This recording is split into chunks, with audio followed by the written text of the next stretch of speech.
24ویں شب ماہ مبارک رمضان کی دعا کا ترجمہ۔ بسم اللہ الرحمن الرحیم۔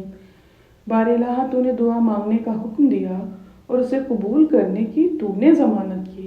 بس ہم نے تجھ سے دعا کی اور ہم لوگ تو تیرے بندے ہیں اور تیرے ہی بندوں کے فرزند ہیں اور تیرے قبضۂ قدرت میں ہیں۔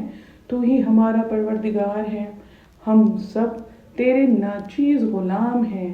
کسی انسان نے ایسی ذات سے سوال نہیں کیا جو تجھ سے ملتی جلتی ہو، کیونکہ تو بے مثل و بے نظیر ہے، اور ہم تو تجھ ہی سے لو لگاتے ہیں اور کبھی مخلوقات کسی ایسی کی طرف متوجہ نہیں کرتی جو تیرا مثل ہو، اس لیے کہ تیرا کوئی مثل ہے ہی نہیں۔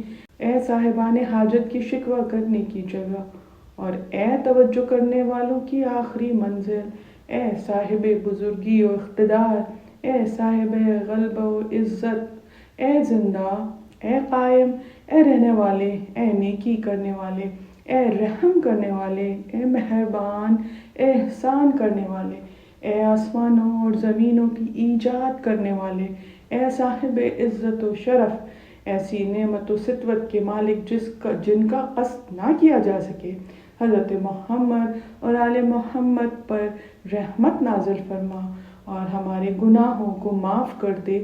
یقیناً تو بڑا بخشنے والا رحیم ہے۔ آمین۔